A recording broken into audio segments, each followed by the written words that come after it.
Chapter 1. Wheat.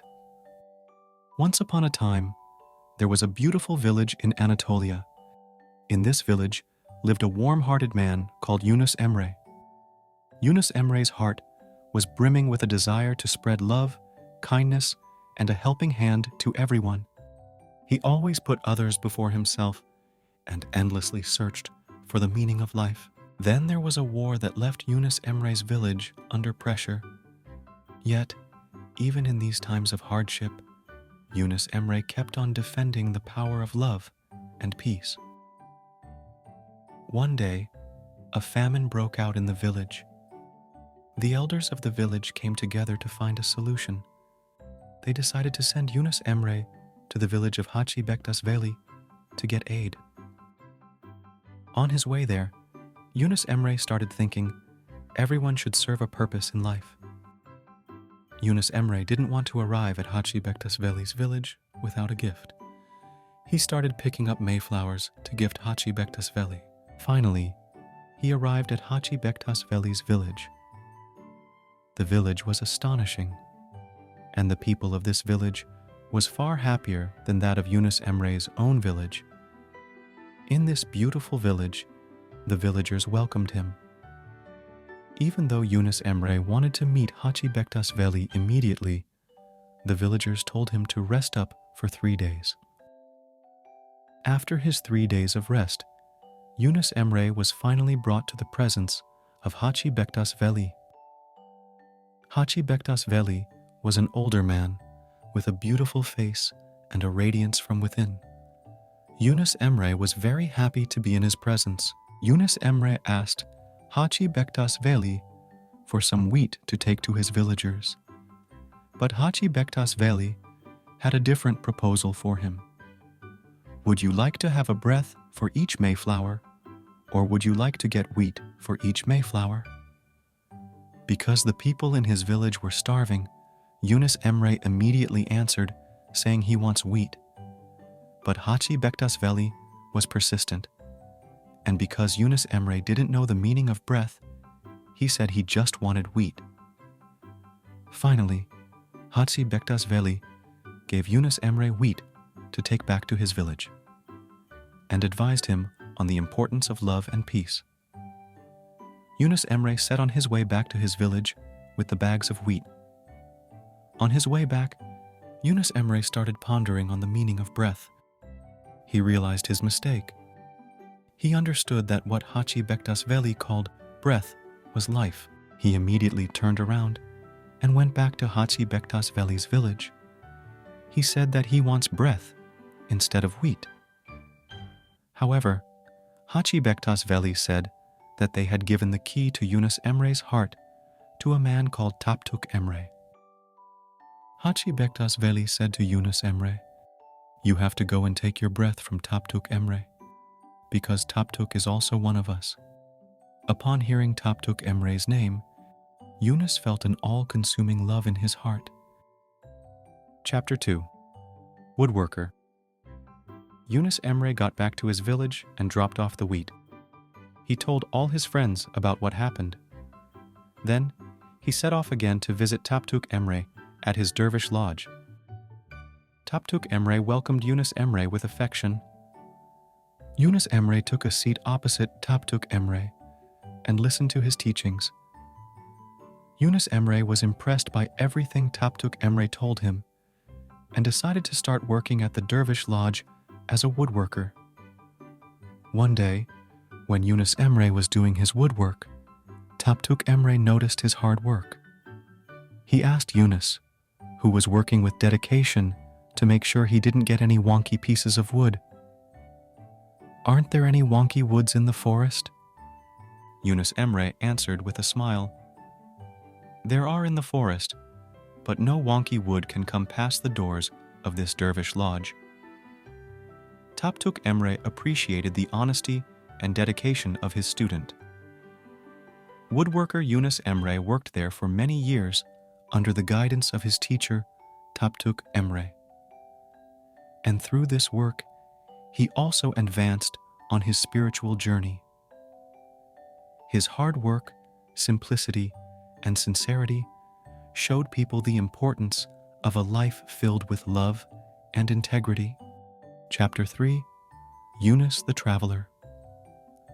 One day, Yunus Emre noticed that he had lost the string he was using to tie up his wood logs. As he searched for it helplessly, a black snake appeared suddenly. The snake wrapped himself around the wood logs like a string to help Yunus Emre. Thus, the wood logs clamped together. Yunus Emre recognized this extraordinary help, shouldered the wooden logs, and took them to where they were meant to be stored. His friends who witnessed this turn of events were left bewildered. They got jealous of Yunus Emre and immediately told on him to Tapduk Emre. In response, Tapduk Emre told them to fire Yunus Emre from the Dervish Lodge. As his friends kicked him out of the Dervish Lodge, Yunus Emre put his head back in through the door. In this position, Yunus Emre cried out with his faith from within, "Alhamdulillah, my head is still inside." Tapduk Emre, who witnessed this, told the others to stop and not to hurt Yunus Emre. He added that he had finally found the right person he's been searching for. Tapduk Emre healed Yunus Emre's wounds, and this made Yunus Emre very happy. Still, he didn't want to stay at the Dervish Lodge. He left and set off on his way. Chapter 4. The Dining Table. As innocent Yunus Emre left the Dervish Lodge and wandered around, he met two dervishes. Yunus asked them where they were headed. The two dervishes answered with a smile, "We are going wherever the road takes us."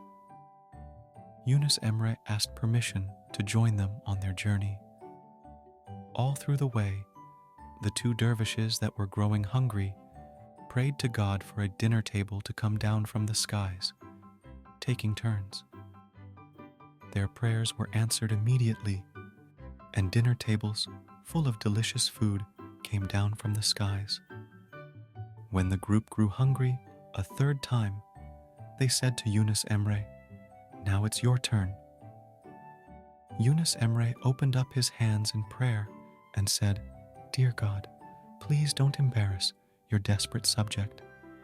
Whoever these two beloved subjects of yours asked for these food before, I also ask in their name." When Yunus finished his prayer, not only one, but two dining tables came down from the skies. The two dervishes asked, completely stunned, "When we each prayed, we were granted one dinner table. When you prayed, you were granted two dinner tables. What is your secret? In whose name did you ask for a dinner table?"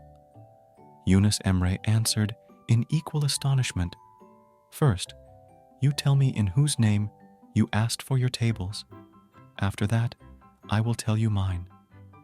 The dervishes said, "We saw someone who was beloved by the god called Yunus. We asked in his name." Yunus Emre was greatly surprised by their answer.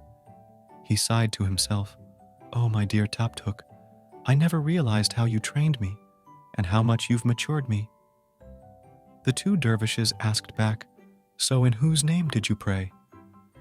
Yunus Emre smiled and replied, "Never mind. I'm going back where I came from," and started walking back towards Tapduk Emre's. Chapter 5.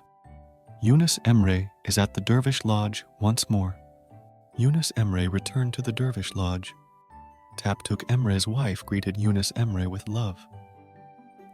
Tapduk Emre's wife turned to Yunus and said, "Yunus, my child, I like you. You are an honest, hard-working kid with good morals. I know that they were unfair to you. However, after you left, my Tapduk was devastated. He cried his eyes out every single day with the pain of losing you." Hearing all this, Yunus felt an even stronger heartache and was very surprised at the same time. Yunus Emre turned to Tapduk Emre's elderly wife and, full of regret, said, "Please help me make up with Tapduk."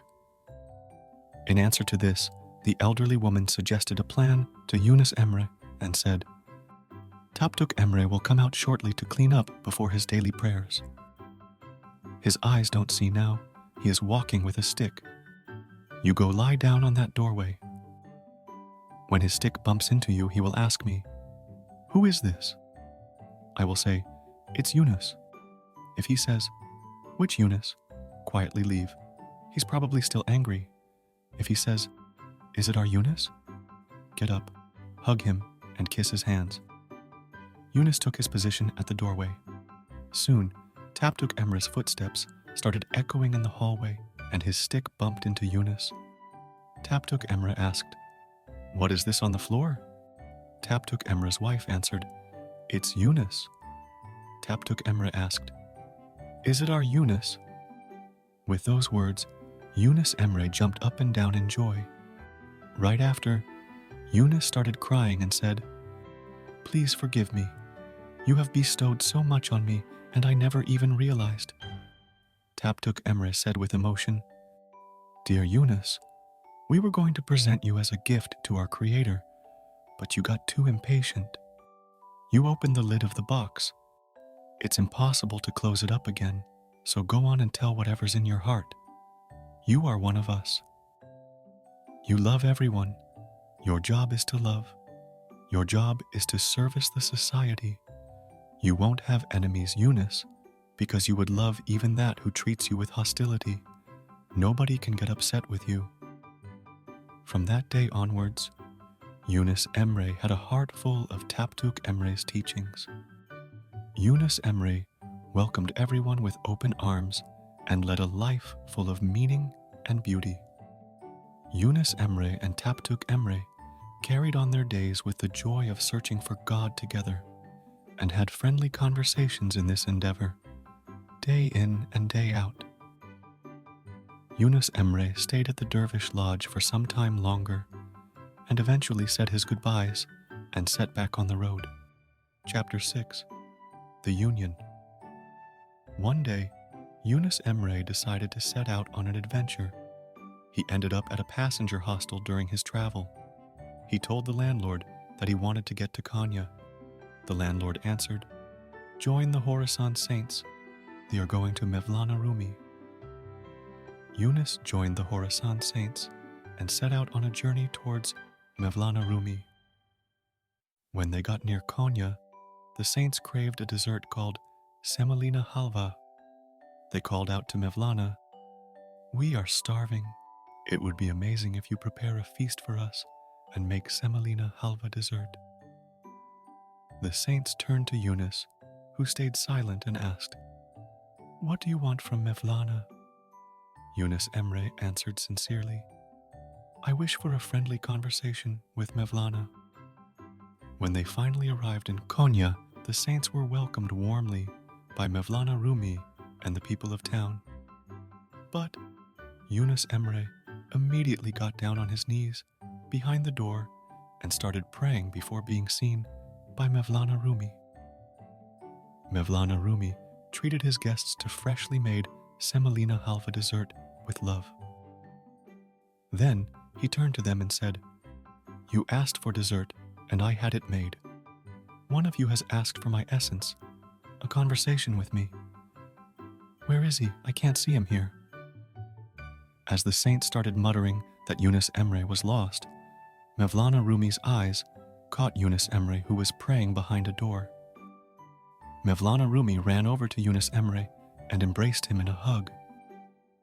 This is how Mevlana Rumi and Yunus Emre were united. Mevlana Rumi offered Yunus Emre to stay in Konya with him, but Yunus Emre said, "Your path is solitude and mine is traveling.